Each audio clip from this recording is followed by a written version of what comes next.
One day, little Sal went with her mother to Blueberry Hill to pick blueberries. Little Sal brought along her small tin pail, and her mother brought her large tin pail to put berries in. "We will take our berries home and can them," said her mother. "Then we will have food for the winter."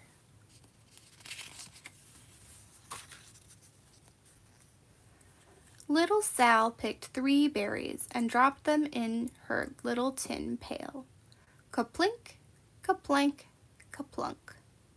She picked 3 more berries and ate them.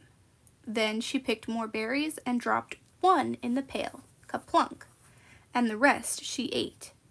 Then little Sal ate all 4 blueberries out of her pail.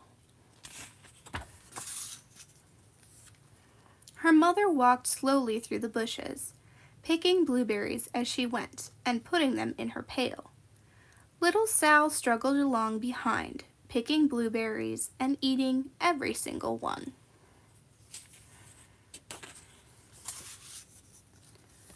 Little Sal hurried ahead and dropped a blueberry in her mother's pail. It didn't sound kaplink because the bottom of the pail was already covered with berries.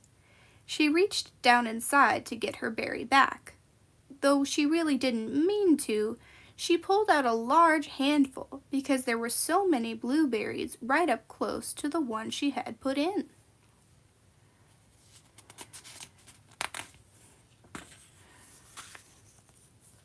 Her mother stopped picking and said, "Now, Sal, you run along and pick your own berries. Mother wants to take her berries home and can them for next winter."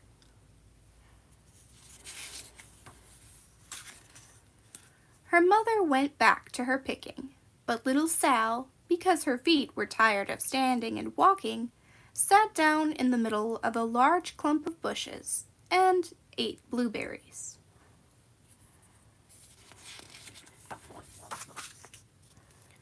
On the other side of Blueberry Hill, Little Bear came with his mother to eat blueberries. "Little Bear," she said, "eat lots of berries and grow big and fat. We must store up food for the long, cold winter."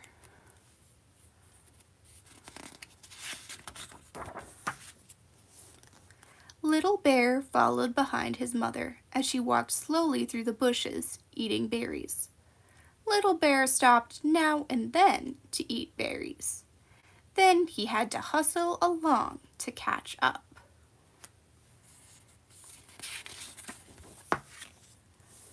Because his feet were tired of hustling, he picked out a large clump of bushes and sat down right in the middle and ate blueberries.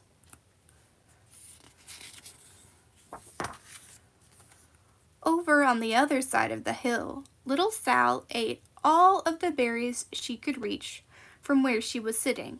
Then she started out to find her mother.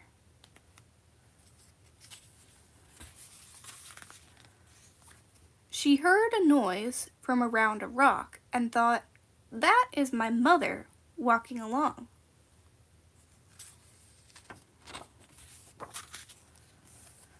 But it was a mother crow and her children, and they stopped eating berries and flew away, saying, "Caw, caw, caw." Then she heard another noise in the bushes and thought, "That is surely my mother, and I will go that way."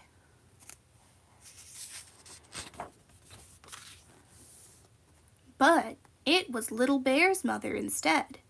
She was tramping along, eating berries and thinking about storing up food for the winter. Little Sal tramped right along behind.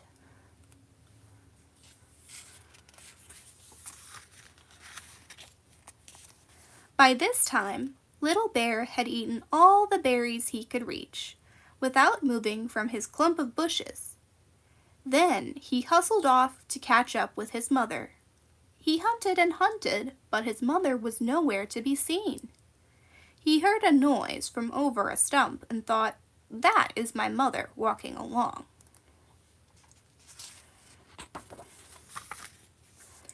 But it was a mother partridge and her children. They stopped eating berries and hurried away. Then he heard a noise in the bushes and thought, "That is surely my mother. I will hustle that way."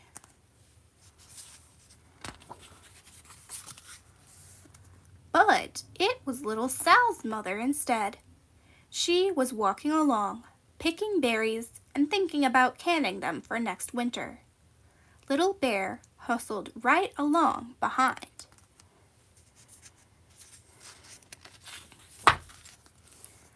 Little Bear and Little Sal's mother and Little Sal and Little Bear's mother were all mixed up with each other among the blueberries on Blueberry Hill.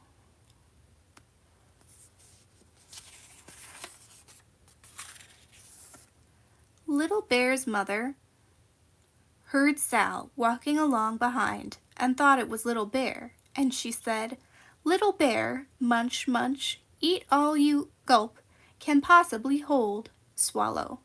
Little Sal said nothing. She picked 3 berries and dropped them ka-plink, ka-plank, ka-plunk in her small tin pail.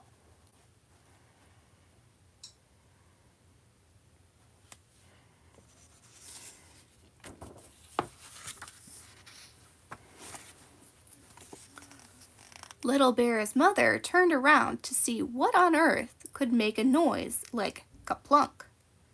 "Grumph!" she cried, choking on a mouthful of berries. "This is not my child.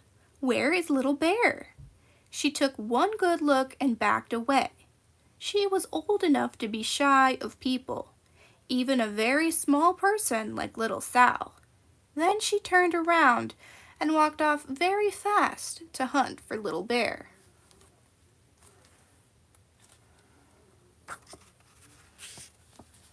Little Sal's mother heard Little Bear tramping along behind and thought it was Little Sal.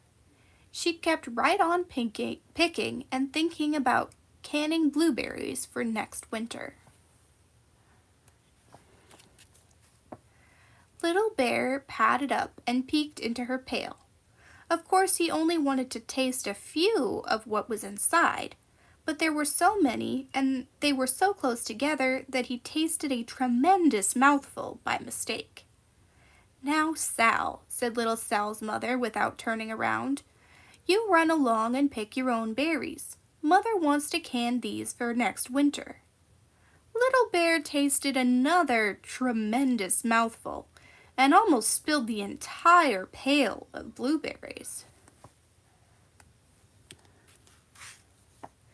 Little Sal's mother turned around and gasped, "My goodness, you are not Little Sal. Where, oh where is my child?" Little Bear just sat, munching and swallowing and licking his lips. Little Sal's mother slowly backed away. She was old enough to be shy of bears, even very small bears like Little Bear. Then she turned and walked away quickly to look for Little Sal.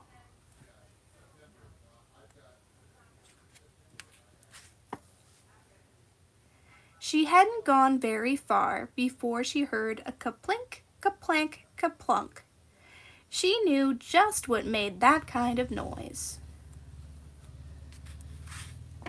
Little Bear's mother had not hunted very long before she heard a hustling sound that stopped now and then to munch and swallow. She knew just what made that kind of a noise.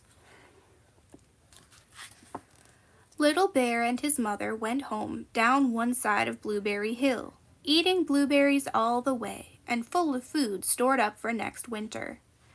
And Little Sal and her mother went down the other side of Blueberry Hill, picking berries all the way, and drove home with food to can for next winter, a whole pail of blueberries and 3 more besides.